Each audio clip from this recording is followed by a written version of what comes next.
listening to the Spittake Podcast with Adam, Steph, and Alex. How you doing, guys? Good. How are you? Hello. We're doing good. Doing good. We survived the thunderstorms last week. Yeah, you guys had some beasts out there where you're at. Did you have a tornado? We didn't have a full-on tornado. We had the rotation up in the clouds, but we were under tornado warning for about an hour. That was on Friday. We were under tornado warning for about an hour. We got the alert on our phone, and then we decided to wait until we heard the sirens. And like 2 minutes later, sirens go off, and me and my wife were like, "All right, kids, go get in the bath," because we don't have a basement. So I have pictures of it. I'll send it to you guys. It's adorable. They're just sitting there watching Spidey and his amazing friends in the bathtub, while me and Sarah are sitting there like watching the Weather Channel on our phones. So, but it's tornado season. It's just what happens in the Midwest. This is the craziest I've seen it so far. And I guess Thursday, I think they said the real Midwest, Kansas, I think it was like from southern Minnesota all the way down to Texas, is supposed to get like hit really bad with the tornadoes. Wait, you're saying Chicago is not the real Midwest? Got a lot of very fat people with drinking problems who are going to disagree with you there. You know what? It was funny because I was looking at it earlier and they said the Midwest was going to get hit with tornadoes. And I'm like, oh no, not us again. And they were like excluded us completely. They called us something else, and I can't remember what it was. No, it was like oh my God, I wish I could remember what it was. I've called you Yankees behind your backs multiple times. Yeah. Oh, when I lived in the Florida, South. yeah, I got called a Yankee all the time. They'd be like, "What are you doing, Yankee?" I'm like, "I'm from Chicago. What are you talking?" Anything north of the Mason-Dixon. Motherfuckers in Yeah. Montana are Yankees too.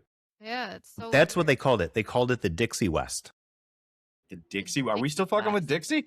Yeah, we're the Dixie the Chicks West. had to apparently. change their name, but the Weather Channel can't do it. Lady Antebellum is just Lady A now, but we can call the weather things like, what do we just have, like the Cracker Front moving in on the Northeast? Wild. It was crazy. I saw they called us the Dixie West, and I'm like, what the hell is the Dixie West? And it's like everything from Illinois down through like Kentucky and Tennessee. Wild. Yeah, I've never heard of that, but I've never heard of it whatever. either. I've never heard of it either, but the tornadoes have. So obviously during the storms, I'm watching things on my phone. So now I'm just getting reels of tornadoes and storm chasers, which I love. I absolutely love that stuff. And so I'm not upset about it, but I'm just getting reels of tornadoes. I'm like, dude, that's so badass and everything, but I don't want one showing up in my backyard. So the kids were watching Spidey and His Amazing Friends, which is one of my least favorite children television shows. We won't get into it. I don't like larger than normal heads. It's unnecessary. But so say a storm's hitting. It's that night. Shit's going down. You're safely inside. You have your television in front of you. You can watch whatever you want. What is your go-to storm show or movie? Like, what makes you comfy? It's a hard one. I'll let Steph go first because I got to think about it a little. Yeah, I mean, I love spooky anything, and I think the best time to watch something spooky is during a storm. Nightmare Before Christmas has always been a go-to for me. There's just anything Tim Burton actually fits in my stormy weather type of type of movie. Sorry, my voice is like very very dry. It sounds much clearer this week, which is nice. Oh, it's 'cause Why I not have a enjoy some microphone. Ice Mountain Mountain. water? Ice I Mountain water. have filtered water, thank you. But yeah, I would say anything Tim Burton is really good. I do like to rewatch shows too. American Horror Story actually is a big one too. But It's scary. only the seasons with the witches. I love the witches. We all know I love witches. Shout out Patty. Yeah, shout out Patty. Wonderful guest last week. If you haven't heard it, You should go listen. Definitely. So I think The Coven like literally anything spooky. Give me something spooky, I'm gonna watch it during a scary movie. Now, I will not watch movies that have weather involved with them because it makes me overthink. I'm trying to think of. We watched The The Day Birds. After Tomorrow. Yeah, Are I you- won't watch that. are you overthinking Sharknado too? I've never seen Hey, Sharknado. Tara Reid and Ian Ziering is in that series, so you watch your tone. You listen, I've seen 3 of them, and I think they're up to 8 now. They come out faster than pornos. I have a friend that They're the actually worked on Goosebumps a books couple of of TV them. shows. Oh God. That was a great analogy. I'll give you that. But I've never seen Sharknado, but I don't like Twister. I know everybody loves Twister. I don't Sure. watch it. Just I'm in it. I don't want to see it. And, in Chicago, we don't really have basements. We all live in condos and apartments, and so really, you're just kind of risking where you're at. So whenever we get the group text from the family that's like, "Are you guys safe? Are you guys good?" And I'm like, "I'm sitting on my couch. There's nothing I can do. If this is how I go out, this is how I go out." God bless. It's kind of like in Stranger Than Fiction, where he's just sitting on his couch and the big wrecking ball comes in. Yeah. Yeah. Yeah. I Isn't that a love great Twister. movie? Yeah. But Twister's a great movie too. Twister's a fantastic movie. Did you see the sequel? Oh man, it was good. It was surprisingly good. I thought it was going to be kind of a cash grab, but it ended up being a very good movie that did its own thing with a few callbacks to the original. None of the characters returned, but I actually thought it was really good. I thought they did an excellent job. It's a little far-fetched at times, but I mean, it was still pretty good. I enjoy Glenn Powell. I think he's killing it out there, and I like a lot of his movies. I like a lot of his movies. Chad Powers is a fun TV show. I've never seen Chad Powers. It's the one where it's like he is a disgraced college football player and gets back into college with prosthetic makeup on. Yeah. Oh, I barely remember that. I haven't seen it. It's not bad. He was in Scream Queens too, right? Yes, he was. Yeah, I loved him in Scream. I thought he was funny. He made the show great. Yeah, I like John that show. Murphy. The original Twister, though, is hard to beat as far as a storm movie goes. I love storms. I love watching things. I love watching documentaries about storms. I love watching fictional movies about storms. I like watching the Weather Channel. It's fun for me. Watching storms when they approach, like when you can feel a storm coming. Oh my God, so much fun. Yeah, down in Texas, it's awesome because you can just see this massive sky and then everything moving towards you. Mm-hmm. Before kids, we used to sit in our garage, leave the garage door open as the storms roll, and we just watched the thunder, the lightning as it rolled through. And it was so much fun. Surprising, because I know Sarah does not like storms. She doesn't like storms. If it's like a mild thunderstorm, like she's fine. If we're about to get tornado warnings and they're saying like, oh, we're about to get hit by a bunch of tornadoes, she has a different feeling about it. Especially daytime and nighttime is a different thing too.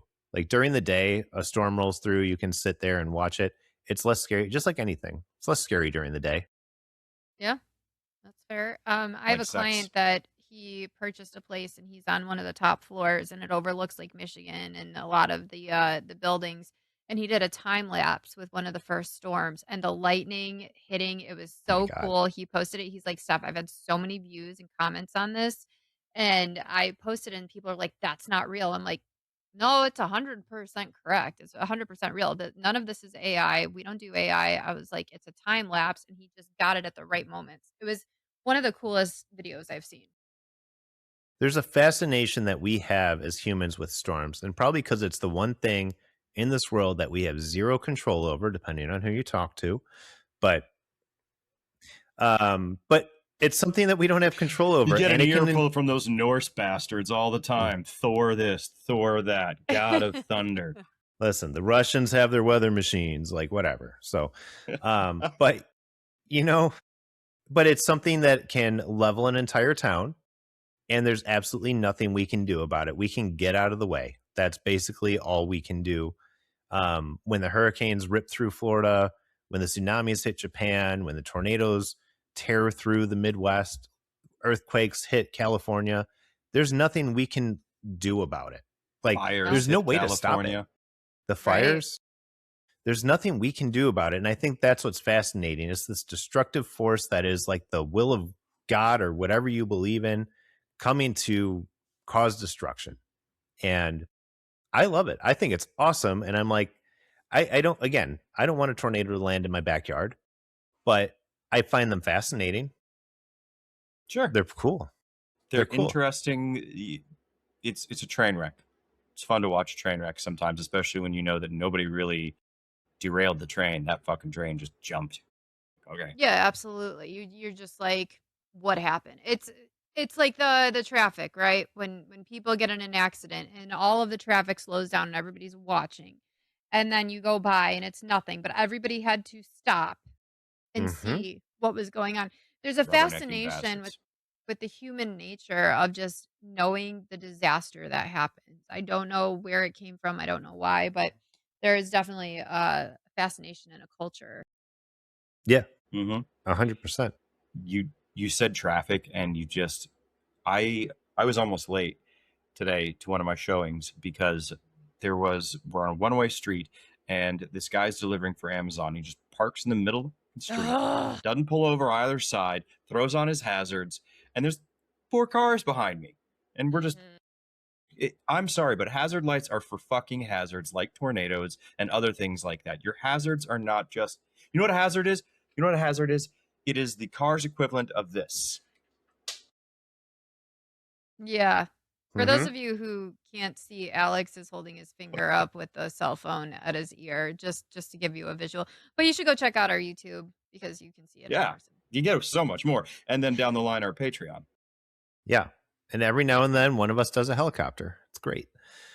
No, we don't. No, we don't. But there was that's on our OnlyFans page. Yeah, that's the OnlyFans. Look, people, we're trying to make money here. Share this episode with your friends. We talk our about Tumblr. Is Tumblr still a thing? I don't even know. Grindr like MySpace. Yeah, Grindr is. So one of my favorite weather shows I used to watch, and it was on the Weather Channel. It was called Tornado Alley. I loved the show. It was so good, and it showed it was documentary about different cities that tornadoes hit, and it was so interesting. And the survivors telling their stories about like being in their basement and watching their house ripped off over their head, and some of the stories are extremely sad. There was one, I want to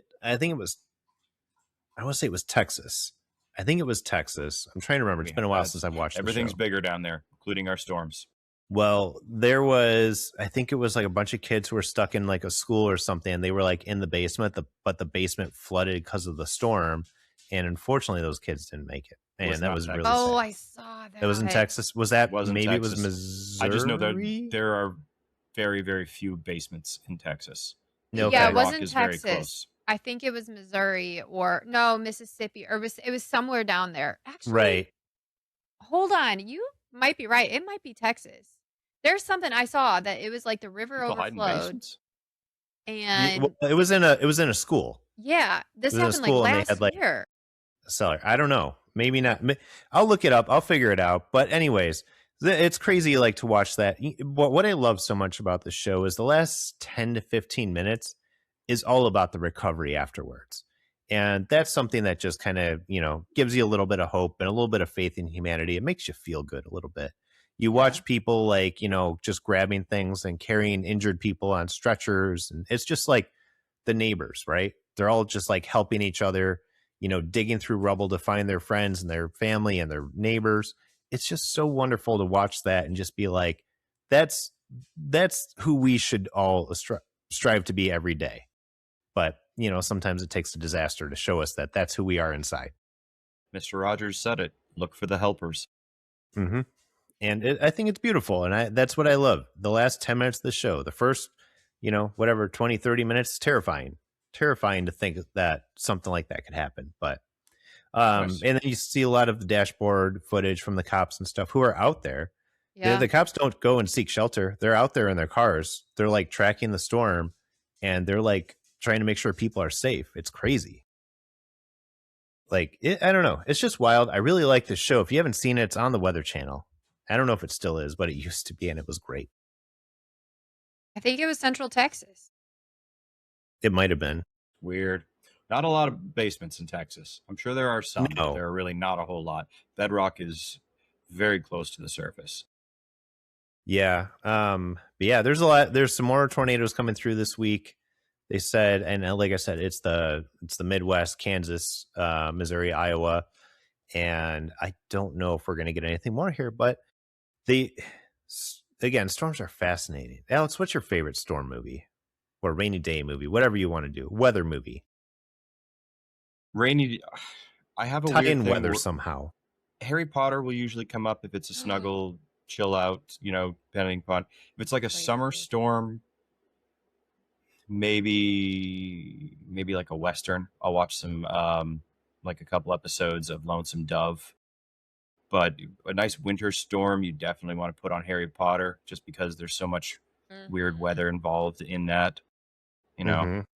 And as far as like actual stormy movies, The Day After Tomorrow, it's a glorious piece of crap of a movie, but it's it's a fun movie. It's a premise. You ever have those movies where you're like, that's a really cool premise. I wish you had done better at it. Yes. Yeah. Like, oh, that's a really neat idea, but fuck, did you fumble the ball on this one? The thing I love about those movies, the disaster movies, is, they're sitting there and there's some scientist, right? Whoever he may be. There are some scientists sitting there saying, you know what? Global warming is a crisis. If we don't do something about it in 20 years, this and this is going to happen. And then like the next day it all starts happening. And they're like, our calculations were so wrong about this. And now it's happening. And it's like, why don't you just do a 20-year time jump and be like, yeah, nobody did shit. Sorry. This is what happens. But they're just like, but they're always, it's always, my calculations were wrong. It's happening now. Like, you're a terrible scientist. Yeah, right. Get your numbers right, bitch. Did you see Don't Look Up with DiCaprio? Yes. No, I didn't. It's good. Yeah, What's that it was one? witty.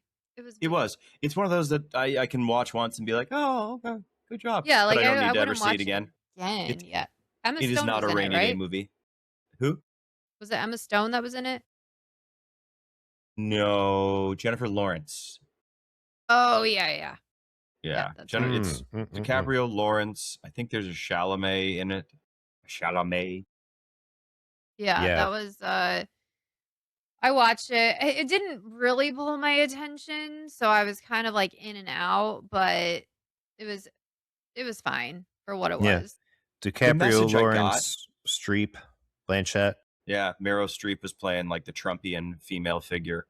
Nice. I got the message, and I'm like, yes, I agree. We should all be paying closer attention to climate change and how it's fucking wrecking the earth, and look into it. And isn't it funny that we have all these silly people in charge that aren't paying attention because of this, that, or the other? But as a movie format, I think it lost me. I think if you're going to give me like a lesson, keep it short. Best lessons I've ever learned were from The Twilight Zone. Yes. That just give me 20 minutes, introduce me to the problem, introduce me to the solution or not solution, and then let me walk away and make my own mind up. Like an hour and a half into the movie, and I'm just... Yeah, for me, it's when there's too much going on and too many storylines that aren't cohesive, I lose interest. There's even like Instagram reels, right? Like obviously being in real estate, I see all of the reels that come through. And somebody sent me one the other day and it was so chaotic. I'll send it to you guys. It was so chaotic. I was like, I absolutely hate this because she's trying to do too much and be too funny, but it was just chaos. I'm like, I don't even know what you're talking about. And I got really angry at it. 'Cause I was like, less chaos, make it make sense. Yeah. That's my... Again, going back to the disaster movies, just like everything happening instantly and just being overwhelmingly destructive. I almost feel like it would be a much more powerful message if they just kind of like showed a gradual decay of things instead of being like, holy shit, disaster, we're not going to make it. Show, you know what I mean? Like, holy shit, this thing happened. It's not going to end the world, but it's pretty devastating to our way of life. You know what I mean? Yeah. Yeah. So they're not like jumping to, like you said, 20 years later. You want to see the in between, like the Fear of the Walking Dead versus The Walking Dead. Right. Yeah. We want to, show us kind of a look at what our future is in 5 years, in 10 years, and just kind of like go that route a little bit. It doesn't have to go into complete disaster, but I know that the disaster movie is a genre of its own and you have to have something to do it. And why not be climate change? Then we'll come back. I mean, it's cyclical. Hollywood finds one movie that works and they're like, cool, let's run it back again. And it seems like every 10, 15 years or so, it's disaster movies. Yeah. Yeah. Well, and I've been telling you guys Yeah, I've been telling you guys about the show Paradise, and the whole premise behind that is, a huge disaster happens, and a super volcano erupts under Antarctica, basically, and it causes a giant tsunami, wipes out basically most of every coastline in the world.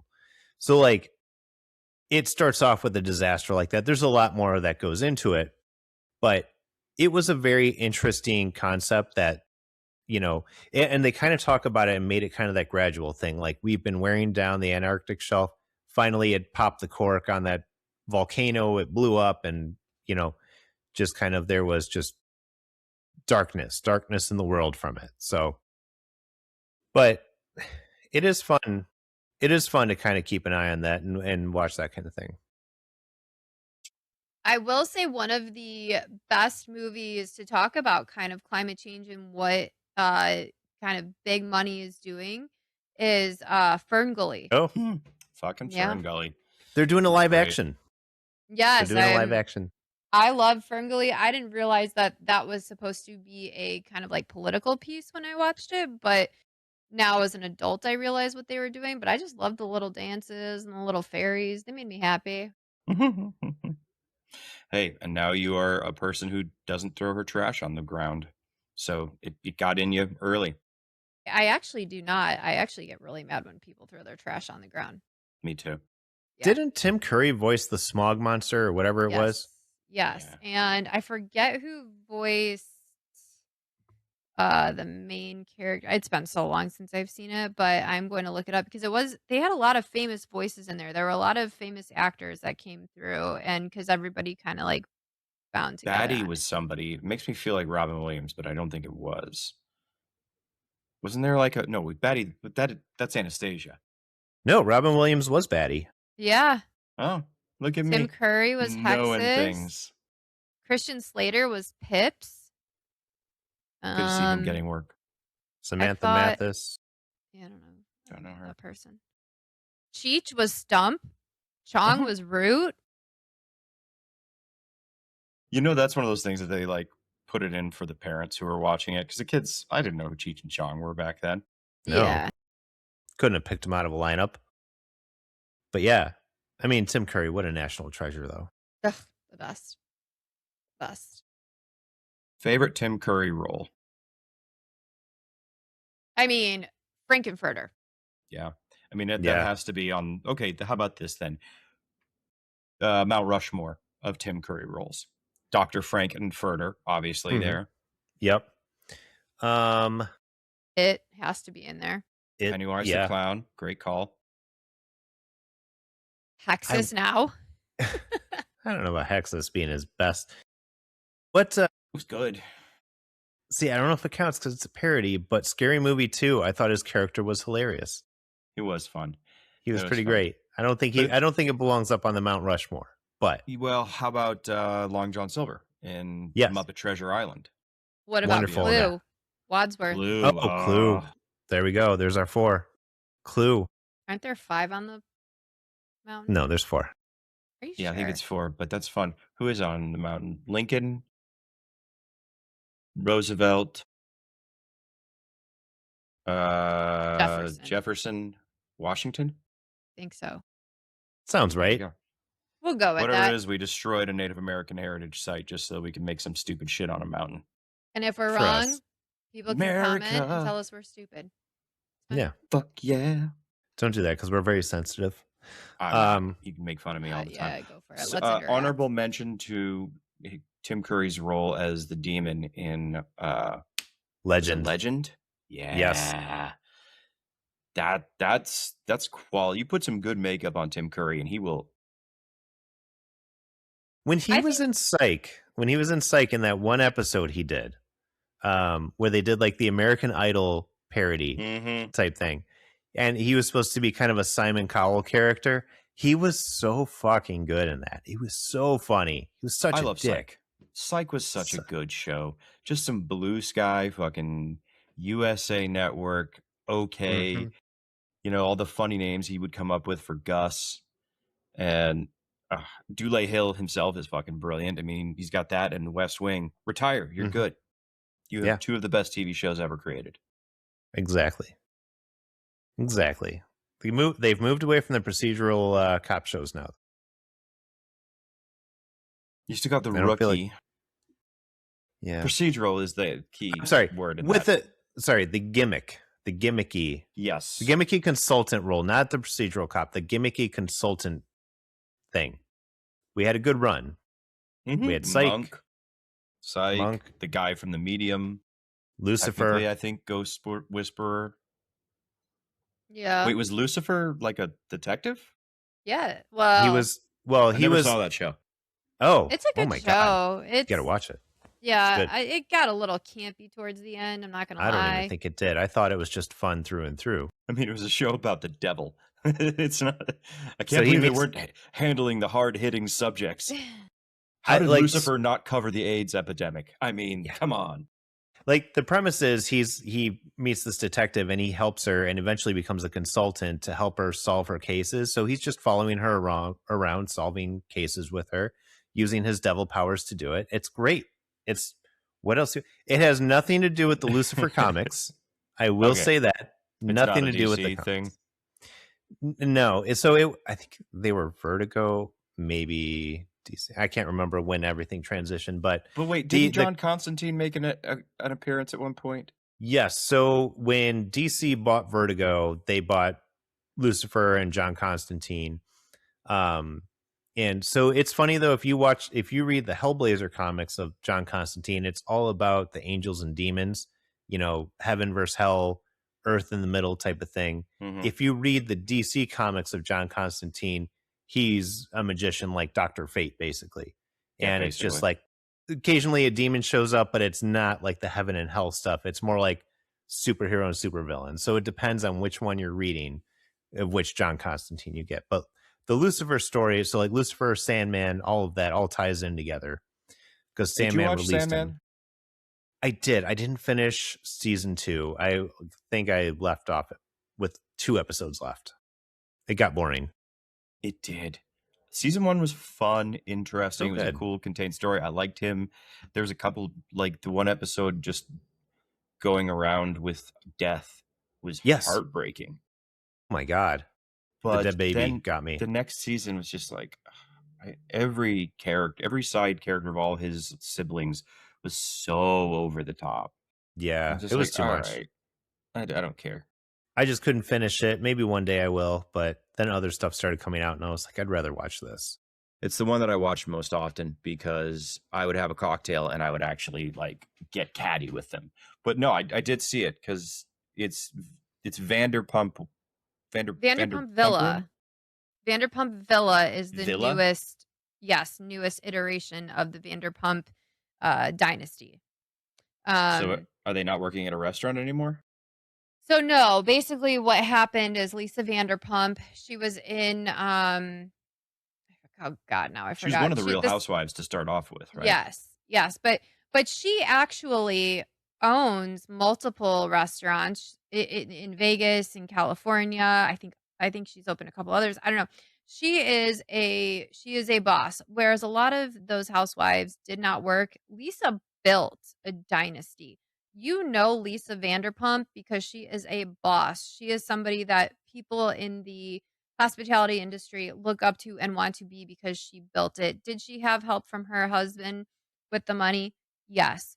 But she is there, and I mean, I'm assuming she's there a lot because I see her. I mean, on the show, I know. Yeah, I've seen a lot of very well-funded restaurants shit the bed. Right, but she has built something phenomenal, and people know it. And whether it's because of her fame on the show, or whether it's because people just want to see the chaos that ensues from Vanderpump Rules, who knows? But either way, what she did is I don't know if she's renting out a place, bought a place, contracting, I don't know. But she has this season, she goes back to England. She was in Italy last season, and I think maybe Italy the first season. I'm not sure. But she has this estate basically, and and people pay to come and stay at this estate. It's usually this year she has a lot of Bravo celebrities. I don't know, whatever it is. Levities? Did you just create a portmanteau?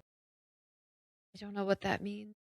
Portmanteau is a combining of 2 words to create a new word. I think Humble so. brag. I think there's one that people call it that. I don't know. Either way. I know that portmanteau is. It's my favorite word. Because I think in and of itself, portmanteau is a portmanteau. Because it's this prefix and suffix of something else. I just think that's a fucking ridiculous word. Well, I'm going to start using that to sound smart again. Sorry. Mark this of the stupid part. This is fun part. Yeah, that's kind of, yeah, our listeners want to learn. We're here to educate. We're here to educate people. So I'm going to educate you guys on Vanderpump Villa. Please. So it's an estate she has this staff that comes in. In the first season, there's still a couple from the first season that came in or have come back. And it's just like some of them have mental breakdowns and leave. It's a lot because they're catering to these high-end guests and some celebrities. And it's like they have like a 3-day thing where they curate different activities like engagements, birthdays, whatever. So anyway, so this season people are watching it because if you follow the Secret Life of Mormon housewives, some of the housewives went to the villa last year, and the scandal was that Marciano, one of the bartenders or servers or whatever, I don't know, he hooked up with one of the housewives allegedly. Well, then it came out he didn't, but he was having an emotional affair. It's this whole thing. You have to watch it. It's too much to explain, but there's all these secrets. Who said it was an emotional affair? Her or him? Her. But then Bullshit. he said he banged this one of the wives, and she said, no, we didn't do that. So anyway, so the first... That's such a difference. It was an emotional affair. Knock the back out of it. Yes. Adam has a question. I have my hand up using the little icon. Yes. Good call. What is an emotional affair for those of us who do not know?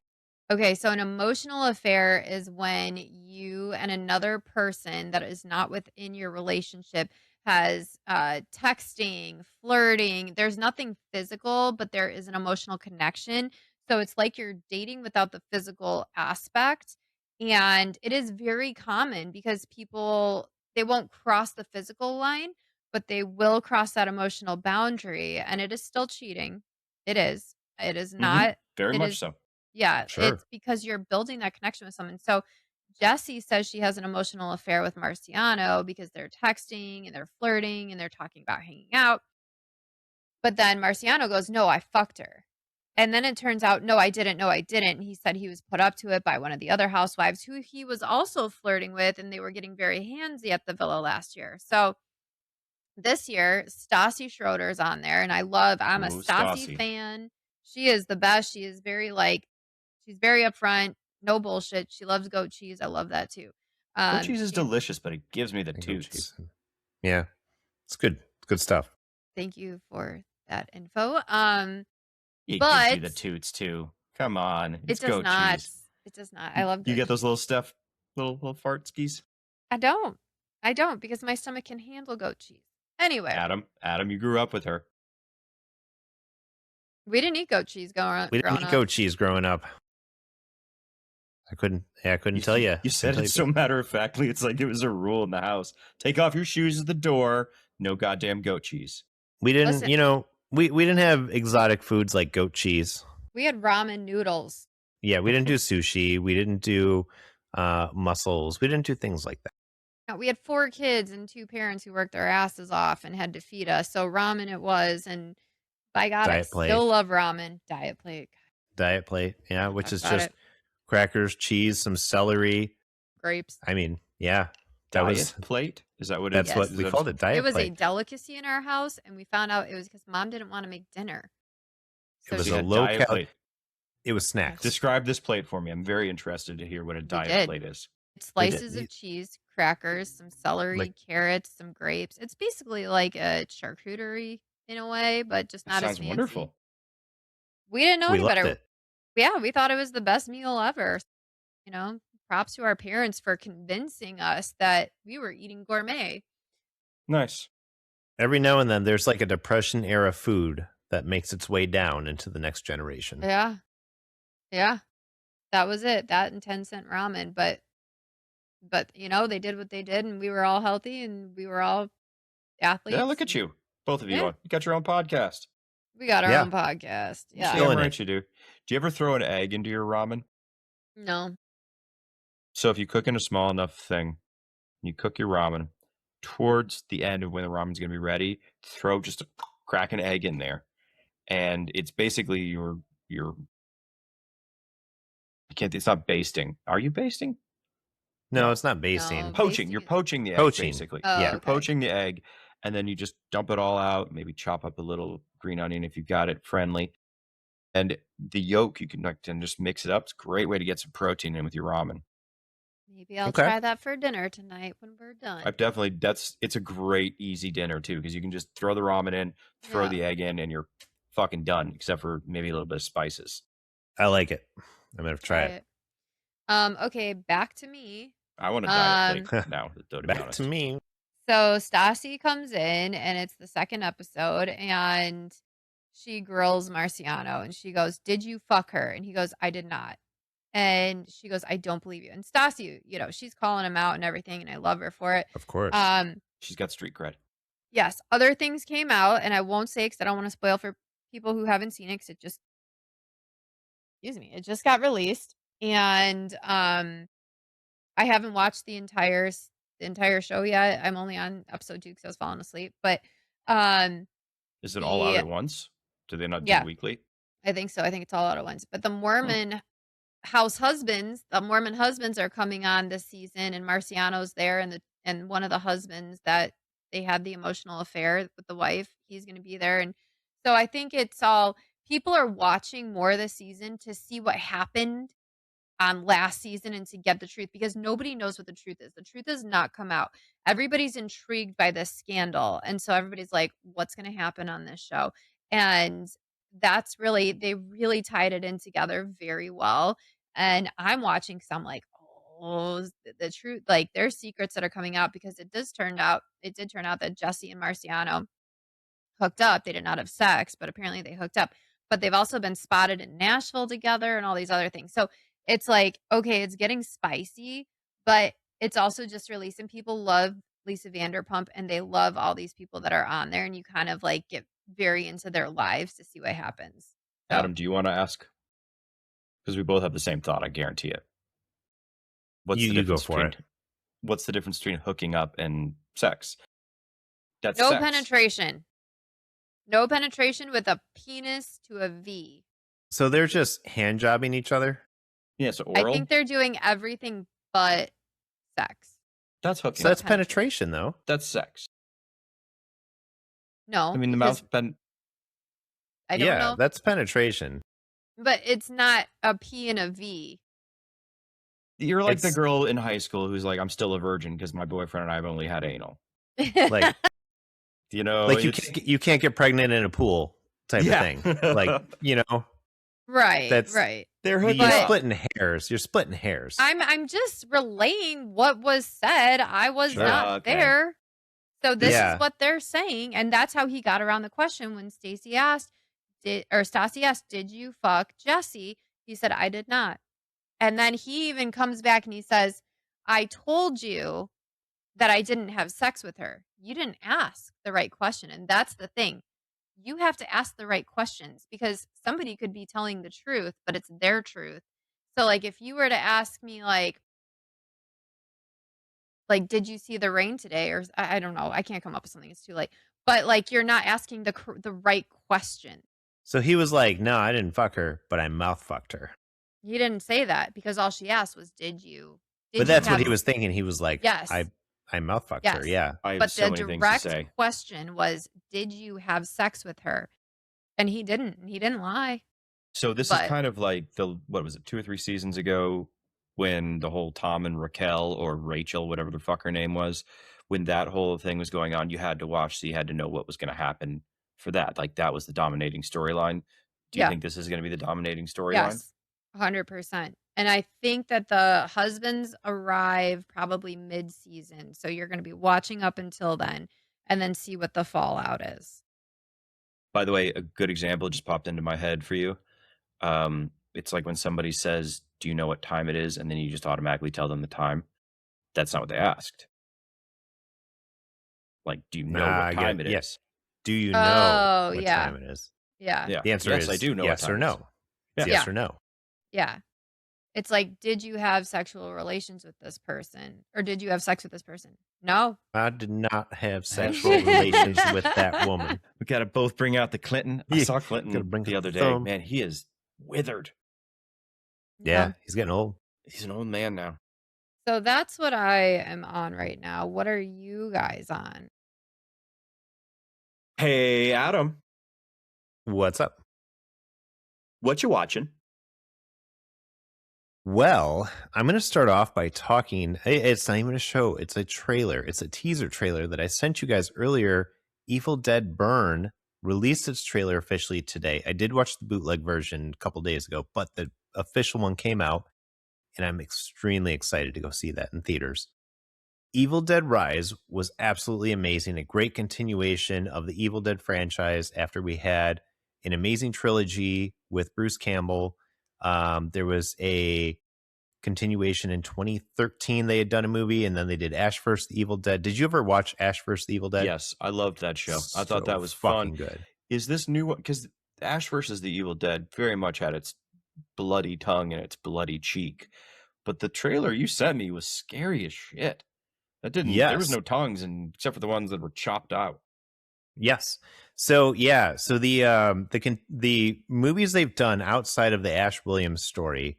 So the 2013 one, the 2023 one, they did Evil Dead Rise, and this one, Evil Dead Burn. And there's one coming out, I believe, in 2027 that will be Evil Dead Wrath. So they're doing a whole bunch. It's almost like stories that are independent of the Ash Williams hero story. Do they still deal stories with the Necronomicon? Yes. So it's like they exist within that same universe, but they're the everyday people who are not the El Jefes, dealing with the Deadites that are coming out. So it was established in Evil Dead Rise that there are 3 Necronomicon books. So there's 3. Ash has 1, and then 1 was in Evil Dead 2013, and then the other one was released in the Evil Dead Rise. So there's 3 different Necronomicons. What we're dealing with in this one, we don't know yet. They haven't released any information. Someone did point out that it's the same house Ruby was in season 3 of Ash vs. the Evil Dead. Whether it's just a location thing or if it ties into the movie, it remains to be seen yet. But so it's almost like these people are caught inside of like just evil being unleashed and everything. But it's fun because they made it like, okay, you've got Ash over the top hero, braggart, everything. Hail to badass. The king, baby. Hell yeah. Overall badass. And his story is almost more funny and everything because the stakes are lower. But everything else is like live or die. Like there's no holds bars. They've killed children. They've killed elderly people. They've done everything under the sun in those movies. And they're bloody. They're scary.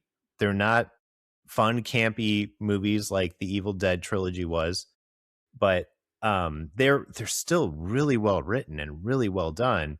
And I believe Sam Raimi and Bruce Campbell are producers on them, so that's helping. Cool. As long as you keep the Raimi in there, and we get some shemping every now and again with what is it? Yep. Who's the other Raimi brother? Oh my God, I'm drawing a blank. No. Ted Raimi, yes. Is it Ted Raimi? Ted Raimi walked so that God, what's the guy's name? Sean Gunn. We think very similarly sometimes, we do. My man. We know too much about too much. Too many. It sounds scary. It looked scary. I mean, they looked almost like zombies at first, and then I saw one kind of like floating in the background. Because they're Deadites. They're just demons that possess people and then murder everyone. And as you do. Yeah. And that's what's fun about it, and I've read a lot of the comic books of Evil Dead, the continuation. So if you didn't know, at the end of Army of Darkness, there's 2 endings. Okay, so there's the ending, which is the true ending, which is where Ash goes back to S-Mart and works, and and a Deadite shows up because he didn't say the words all quite correctly.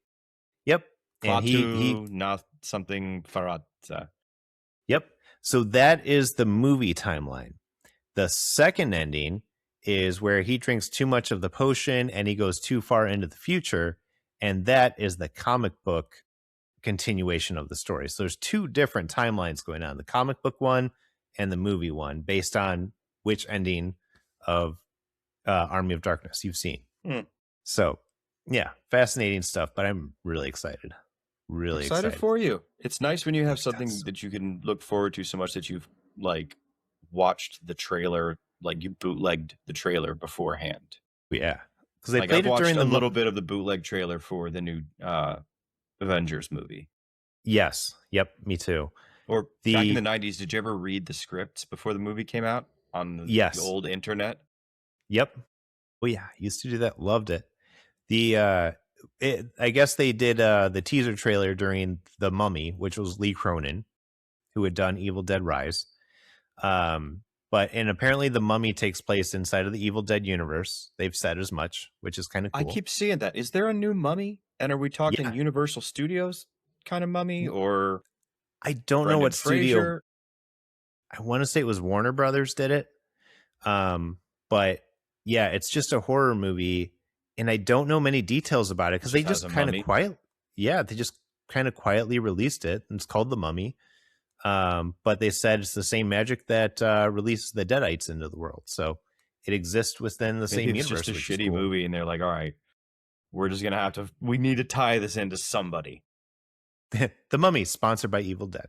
Yeah, right. Right. So I actually want to see it because people have been saying it's actually a pretty good movie. And I love a good horror movie, and they haven't done too many good horror movies lately. I will watch it when it comes on HBO for free. Mm-hmm. Yeah. That's probably when I will watch it too. There are tiers for me. Like, I will go to a movie for the experience, like a really scary movie. I'll go see that. Or, your action movies, the big things, or to get ahead of everything. Yes. Mm-hmm. I agree know it's going to be talked about. So it's like, fine, I need to see this pretty quick or everything is going to be about it. Most childhood franchises I will go watch, especially the revivals. Like I went and I saw Beetlejuice 2. He-Man looks good. I saw Beetlejuice 2 in theaters. I saw both the Ghostbuster movies in theaters. I missed Superman because the week it came out, we were on vacation, then too much stuff during the summer. I wasn't able to go see it. But yeah, there's a lot of franchises from like childhood that I will go actually watch in theater because I want the full experience. And they know that, which is why those movies keep getting made. No regrets. No regrets at all. I will go see He-Man. I'm intrigued. I check every few weeks to see if there's news of a new Ghostbusters movie because I want to watch more. Frozen Kingdom kind of blew. I liked it. I thought it was good. I thought it was great because it was an episode of the real Ghostbusters. That's all it was. Interesting. All right. When you put it like that, I hate it less. Yeah. It's if you watch it with that context of saying like this was an episode of the real Ghostbusters, but live action and 2 hours long, great movie. If you watch it to say like, I want the original feeling of seeing the Ghostbusters in theaters in 1984, which I wasn't alive for, but if you wanted that experience, it's not that. It's Ghostbusters to me as a series is so weird because the first one was definitely not a kid's thing. It was an R-rated comedy. Dan Aykroyd gets a blowjob from a ghost. It is amazing, wacky and wild. And I mean, Belushi was supposed to be in it. It was Animal House with ghosts. And then they do the 80, like was it 88? Was when Ghostbusters 2 came out? I think so. Maybe 85. I don't know. Whatever it was, that was a lot more campy. Yeah. And late 80s, almost like Gremlins 2 took it for the big thing. You have the real Ghostbusters cartoon. And then the less that's said about the Melissa McCarthy Ghostbusters, the better. Oof. Nope. They were redeeming things, but not enough to save it. Nope. Because it was a fast horse doesn't mean when it breaks its leg, we shouldn't shoot it. I have a lot to say about it. I've said it before on this podcast. Go listen to the earlier episodes. I said a lot. It was really, really loving and sweet. It's my biggest issue. Okay, I'm just going to say my biggest issue with the 2016 Ghostbusters Shut the fuck up. No, my biggest issue with the 2016 Ghostbusters has nothing to do with the fact that they're women. It has to do with the fact that they're scientists and they're complete morons. Like, that bothered me. They traded witty, fun humor for slapstick comedy, and it took it down another level, and it just made it not fun at all. Like, I agree. Were there parts that I laugh because Melissa McCarthy falls down and they do the fat girl falls down? Yes. Quite a bit with her. That was her whole shtick for that period. Kate McKinnon's brilliant. Love Kristen Wiig. She's great. I love her. Both of them. These are all actresses I love. And they're hilarious. Brother was fun. Yeah. These are all actresses I love. And that tells you a lot about the movie and the way it was written. Yeah. It was really bad. It was really bad. The less better. And then they rebooted it with the fucking kids from Stranger Things and Paul Rudd. And that movie was okay. But I felt like that should have been kind of like when we were talking about Malcolm in the Middle. It wasn't a reboot. It was an epilogue. That should have been the epilogue for Ghostbusters. Like, we're done now. You don't need to keep going. I need it because I love Ghostbusters so much. It's probably my favorite franchise. So keep making movies. I don't give a shit. Some will be good. Some will be bad. I'll watch. That's a whole episode. What is your favorite franchise? Supernatural. Is that a franchise or is it just a show? 19 seasons. You got to give it to them. 16 seasons. 16? That was 19. Yeah. Fuck off. 16, but it was only the one show. They had a couple of spin-offs that just failed and got canceled. See, that's what I was Or were never made. You know, I don't know. I don't know if you can call it a franchise because only the one story was ever really good. So then it's more of IP. Yes. IP, yes. What constitutes a franchise? Give me the parameters. I feel like you need multiple entries into it. Not like episodes, not seasons. You need to have, I want to say you have to have some movies. You have to have, they did have comic books. Yes, different mediums. They did have comic books for Supernatural. They tried to do some spinoffs that didn't work. They never made a video game, which I was surprised about. It'd be a fucking baller video game. They will. Someone will at some point. Which at that point, then wouldn't it be a franchise? I mean, you've got multiple mediums. I'm going to win this case for you, Stephanie. Well, I'll say my client's franchise. I'm just an uneducated Southern lawyer, but I know Jensen Ackles is a dream. I don't know. I don't know if I would call it a franchise. I would have to figure this out. Next week we're debating if Supernatural is a franchise. Yeah, that's gonna be a long episode. It's gonna be a long episode. There's a lot to talk about, a lot to unpack. But going back to Malcolm in the Middle, I did watch all of that, the revival that just came out. I'm probably stealing that from Alex right now. No, is that what you were going to say? No, I'm going to talk about the Keanu Reeves movie I just watched. Well, let's talk about Malcolm in the Middle. Let's talk about Malcolm in the Middle right now, because I enjoyed it. I thought some characters were a little unnecessary, but overall I enjoyed it, and I thought it was fun to see your old friends again. That's how I felt. Yeah, Hal is amazing. Completely. Hal is the best. Bryan Cranston is an absolute treasure. He is. He's amazing. He is our generation's Steve Martin. And he's not even of our generation. Probably closer to Steve Martin's generation. He's so great, though. I had to watch an entire 20-minute clip of Hal's best moments last night on YouTube. He had some. They made his character very silly. He almost broke the fourth wall with the surrealness of his storylines. Yes. But I know what you mean, though. It was... Yeah. We were talking about it. It wasn't a reboot. It wasn't a sequel. It was a nice epilogue. It was running into that friend of yours from high school that you haven't seen in a while. And you don't have a lot of time. You're both picking up food at the fucking sports bar. And you just talk to each other for 5 minutes. Like, hey, man, how you doing? Hey, man, how you doing? Cool. Randomly, you're never going to fucking see that person again. But you got a nice little epilogue. You got a fine... Like at the end of Can't Hardly Wait, where they give everybody's little... Yeah. I feel like I've done this speech before. I think you're right. I think it was a very good epilogue to the story. And if they do more, I'll probably watch more, but don't kill it.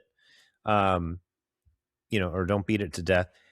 But yeah, Hal's story was great. Malcolm and his thing where he kind of makes peace with his family was great. Mm-hmm.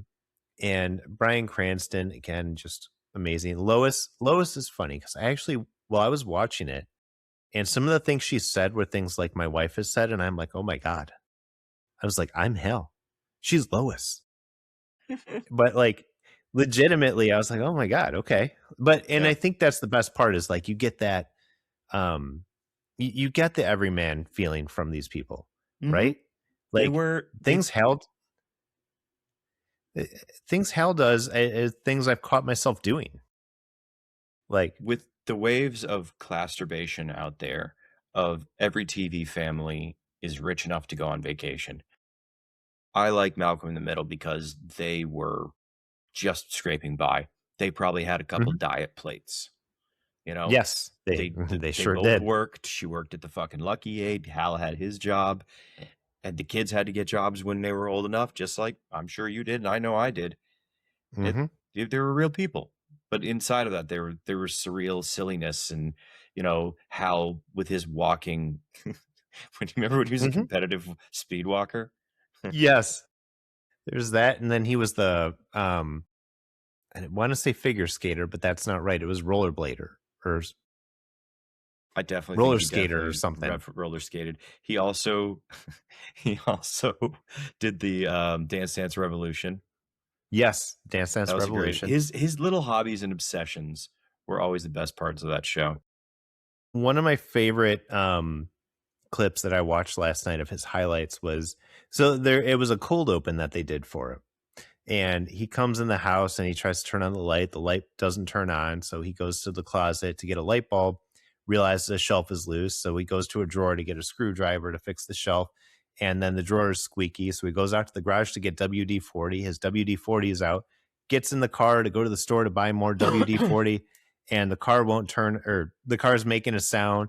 And then the next scene shows Lois walking out and she was like, hey, Hal, did you change the light bulb? And he's under his car with the engine pulled out. And he's like, what does it look like I'm trying to do? I was like, I've done that before where it's like, my wife sends me to go do a task and I go outside. It's like, hey, can you go grab this from the garage? And I go out there. Next thing she sees is I'm weeding the patio.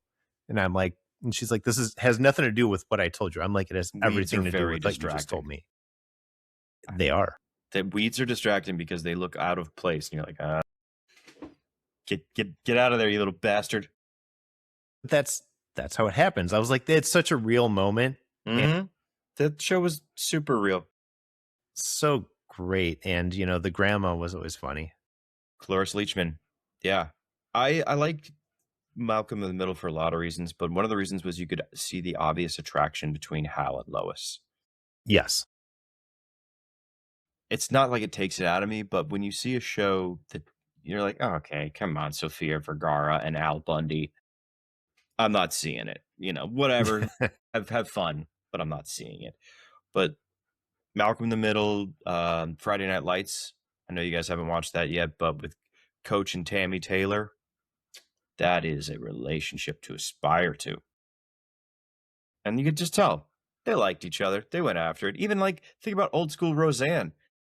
She and Dan liked each other. You could tell they were attracted to each other. You could tell that there was chemistry there. There's some fat people banging or hooking up. Love it. That show was great until Roseanne demanded to take over all the writing. Then it got weird. Yeah. Got weird. You either die a hero comedian or you live long enough to see yourself on Twitter. But we'll go into your thing now. You watched a movie. I forget the name of it. Yeah. What was it? What the fuck was the name of that one? What were you watching? It's called Outcome, I think. Double check that. That's the one I looked at. Was it Bucky Larson? It was not Bucky Larson. It was not Bucky Larson. Maybe we should let Steph go first because she hasn't talked in a while. We just kind of went on a rant. I just when you guys talk about comic books and stuff like that, I zone out, and it's okay. We get really excited about certain things. And I support you guys. No, it's not like we didn't talk about, reality TV earlier. No, yeah, you guys. No, you do you. You take care of you. Adam and I are fine with our franchises. We've already agreed we're going to go see Evil Dead Burn together. So. We might hold hands the whole time. I don't know. That might be. Oh my God, you guys will meet in person. Cut a hole in the bottom. I was about to say, we'll cut a hole. What if we both cut a hole in each other's popcorn? You did? You did? Is that your penis? Oh my God. Is that your penis? To all of our listeners out there, apologize for what is going on with this bromance. Don't you worry about it. That's just us and our buttery goodness. God, gross. It's not often you find connections like this in life. Bump up. Steph, what are you watching? Steph, what are you watching? Let's cut it in here. Oh God. Okay, so it's not what I'm watching. It's just that I saw Bucky Larson Born to Be a Star this weekend, and I know it's older. It's an older Nick Swardson movie, and Steven Dorff is in it, and I love Steven Dorff. But I kind of read the description, and it was like, a guy finds out his parents were porn stars and decides to go into the business. And, listen, when you're getting a Nick Swardson movie, you never know what to expect. And if you haven't seen it, I'm not spoiling because it's been out for a long time. Don't you know what to expect? Yeah, so I wasn't expecting this. So Nick Swardson is learning how to jerk off at the age of, I'm assuming, 21 or 22. But with his friends watching, and it's just awkward. And he realizes that the porn stars that he's watching are his parents. So he goes and he asks them about it.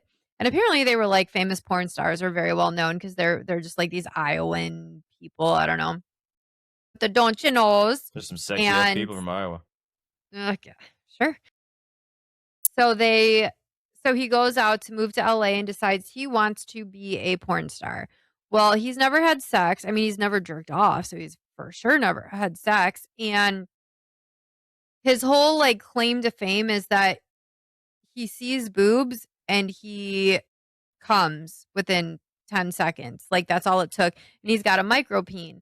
So people are loving it because they're like, I can relate to this. Like, oh, I may not have the biggest dick, but this guy has a smaller one, so I feel better about myself. And that's what gets him famous. Well, in the meantime, he's falling in love with Christina Ricci, who's a waitress at a restaurant. Christina Ricci's in this. Yes, and how they got her to do this is beyond me, but it's it is ridiculous. It is a ridiculous movie, and I watched it, and there were definitely funny parts, but the whole concept, and he wins all the awards at the porn awards or whatever. Awards. Yes, go on. Adult video. Okay. So he wins all the awards, and Steven Dorff is pissed because he beat his record and whatever. So, and it's just I forget who the director was in there. The movie? No, that played the director for Bucky. Hold on, I'm gonna IMDb it real quick. But he has a coming of consciousness, or what is it? Coming to Jesus moment. And Don he's Johnson? Hold on. He's his name was Miles Deep in the movie. Yes, Don Johnson. So he has a coming to Jesus moment and decides he doesn't want to make Bucky have sex on camera. They're not doing it. So yeah, it's just, it's funny. You don't have to pay attention to understand what's going on. It's one of those it's on because it's on, but movie. Yeah, exactly. Which Will Adams would be very upset that I said that, but it is. And sorry, Will. Yeah, sorry, Will. But it's stupid. But I love Nick Swardson. I think he has played one of my favorite characters in Reno 911, the rollerblade guy. That is Terry. Yes, one of my favorite characters ever, and he does such a good job. And it's just, I don't know. Is it worth a watch? Probably not. But if you're really bored and have nothing else to do, sure. Yeah.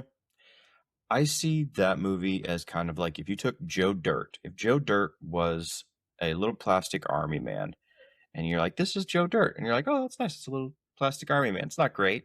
It's not an action figure, but whatever. And then you put it in the microwave, but for like 15 seconds, and it melted just a little bit. That's what Dickie Roberts, Born to be a Star. Dickie Larson.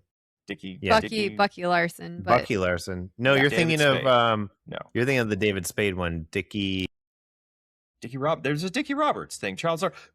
Was it Dickie Roberts? That's when you melted the action figure a little bit more. Yeah. I think I said earlier it was like Scary Movie 6. Where remember those red title movies? The first one was like, oh, that's funny. Not another teen movie. That's good. And then the next one, like, okay, well, that maybe not. And then just you get to like superhero movie or date movie, like God, melted the action figure. Right. Terrible, all of them. Not another teen movie was so amazing though. That's peak. There has to be one good one for them to start emulating. Mm-hmm. Yeah, and everything else becomes shit. There was a Twister before there was a Sharknado. Yep. Call back. Exactly. I do love Nick Swardson though. He cracks me the fuck up. Did you ever watch his show on Comedy Central? Yes. Yeah, Nick Swardson's Pretend Time. Yes. Oh my God, it was funny. It was so stupid, but it was so funny. He, I feel like, was one of the real comedians, that came out and like, it was just genuinely funny. There were no gimmicks. There weren't any like the crowd. What do you guys do, Alex, when you engage the crowd and crowd work? There was no crowd work. It was just Nick being Nick and being fucking funny. So he was kind of he was okay with playing weird. He was the Paul Rubens of our generation. Yes. Yeah, I agree with that. That might be giving him a little too much credit because Paul Rubens is the man. But no, because it's a character. Similar. He kind of played out into that character a whole lot because I heard he had some substance abuse problems too. But fucking who doesn't? Yeah. But yeah, okay. Because Pee-wee was Rubens' character. Yeah. But Nick Swardson he's willing to play these really goofy characters that are out of left field. Like that you have no relation to a human being like that in your entire life. He's just a weird, goofy character that he showed up to play that day and everybody thought it was funny. And that's what Paul Rubin does. It doesn't even matter if he's playing a serious character like in The Blacklist. You're like, well, that's a funny kind of character. R.I.P. Paul. Yeah, he did. Yeah. But Grandma's Boy, he was great, and Swardson was great in Grandma's Boy. Yeah. That's an underrated gem. Yeah. Benchwarmers. My parents got me a CB radio so I can talk to other car beds. I mean, and his delivery is so great too. Your bed is a car? It's a sweet car. Sweet car. His delivery is what really sells at me. Dude, I can't believe you jerked off on my mom. Dude, how many people did you tell about that? 13? It's just he does a great job. And you know, again, this movie was absolutely ridiculous. It was stupid, but for sure. I knew going into it, it was going to be like this. So I didn't have high expectations that this was going to be like a Golden Globe. I mean, what are the Oscar? It wasn't going to be an Oscar. Yeah. I knew there was something in there. There's some kind of award out there. To be a Michelin-made meal. Mm-hmm. Sometimes you just want a fucking Hot Pocket. Yeah. Like Joe Dirt. Because I can eat a Hot Pocket. Joe Dirt? Yeah, Joe Dirt's a Hot Pocket. I love Joe Dirt. That's one. Pocket. I watched part of the second one and was like, this is not for me. But the first one was great. First one was great. It was fun. It was like, first one was great for me. And I think a lot of comedies based on this, it's like when you see it. I saw Joe Dirt with a group of guys and we would quote it back to each other because that was right at the beginning of the everybody does a Christopher Walken impression era. We all lived through that. It was as big as the skinny jeans and vests that we wore in their 2010s. And you just quoted, what if we are his family? I stab you in the face with a soldering iron. Right. That's what made it funny to me. Is that I would rap back and forth with my buddies and we would just know it. Like in the same way Tropic Thunder, I can just rip on that with my buddies. Yeah. I'm just a dude playing a dude trying to be another dude. Great movie. Great movie, which had a lot of very valid points. But yeah, Nick Swardson has always been great. I I would love to see him get a more like starring role, but it be like a good movie, like something actually fun and hilarious. Because he always just plays goofy side characters, and maybe that's just his thing. Some kind of people like are David just side Koechner. characters. Not everybody needs to be a protagonist. Zach Galifianakis is not a protagonist. He's a hilarious side character, though. You know who broke out of the hilarious side character bit? Will Ferrell. Yes, he did. He was the funny side character. I didn't know that his first starring role was in Elf. Up until that point, yeah. Up until that point, he was always a supporting actor. I mean, it makes sense. He's an ensemble guy. He was always glue at SNL. You know, he's the everyman, the representation of the viewer. And then he's just also goofy as shit. And now he's producing some of the best stuff out there. Yeah, he's good. Well, we're coming up on some time here. Do you want me to bust out what I'm watching? Yes. Let's talk about it. Okay. Come on. Or come words. Come something like that. Why is everything about come today? Come quat. Are we going to be able to post this episode? There's a lot of comment here. You just got to mark it explicit. It's fine. Don't worry about it. You're just going to have to do some chops. Just go into Riverside and be like, take out anything that is going to get us canceled. 20. Well, then it's going to be it's going to be in a minute of our podcast. I think we got some pretty good pops. Like, yeah, you guys were talking about your nerd stuff. So that's good. Pretty much my entire segment is going to be cut. I get it. I disagree completely. Your Vanderpump thing. All we need to do is we chop up a little bit of that, and that's easy money. Just I have been saying Vanderpump and boys nod. I have been saying come left and right. I am actually that might get us some more. That might get us some more viewers. Actually, well, if you change the transcript and how it's written, the edibles. It's thinking you're saying COME right now. Change it the other way. Yes, that's true. That's true. All right. Well, somebody asked me. I'll do 5 minutes on the outcome, back and forth on it, and then we'll shut it down. Yep. Okay. All right, Alex, tell us, what are you watching right now? I mean, I'm watching a bunch of shit. I'm really excited with The Boys, but I don't want to talk about that until the whole season's done, because that's killing it. The Invincible is about to be over. That's doing really well. But I randomly stumbled on a show on Apple. It was a movie on Apple TV called The Outcome, I think, or just called Outcome. Yeah, it's Jonah Hill wrote it, directed it, I guess, and Keanu Reeves kind of has a play off of his real life persona. Like, you know, everybody always talks about how Keanu Reeves is like the nicest guy in Hollywood, super, super nice human being. Well, he's playing basically a guy who's been a star, one of the biggest stars in the world, and he's recovering from heroin like addiction and having to go on an apology tour to a bunch of people who he thinks might be about to extort him for a sex tape that he didn't know about. Okay.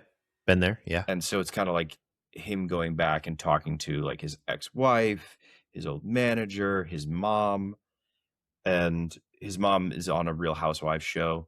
So he does this whole scene with her back and forth, like heartfelt on his part, but they're being filmed. It's funny. Oh, okay. It's an interesting movie. I don't think I ever need to see it again, but it was nice to like walk into it, you know, just be like, okay, Keanu Reeves is fun. I like him. Jonah Hill's character was excessively annoying, but he was supposed to be. My only gripe is kind of like when you watch The Studio and you can kind of see LA movies made for other people in LA, where it's a lot of background jargon and a lot of inside bits, and a lot of the characters are very vapid in an LA way that somebody would go, I know that guy. Yeah. And it's like, right. Yeah, okay. You're not in on the joke as a regular viewer. Yeah.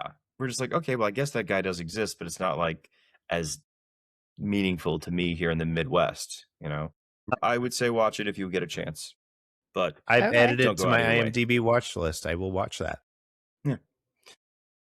That's it. That's all I'm watching. You guys I think we're good. I think we're good then. It's been a good episode. We've had a lot of fun here. We've talked about a lot of things. About a lot of cum. A lot of tornadoes. But we talked about a lot of stuff today. We had a lot of fun. Stay safe with those spring storms and the tornadoes rolling around right now. But we will see you next week. Thanks for listening. Watch Vanderpump Villa.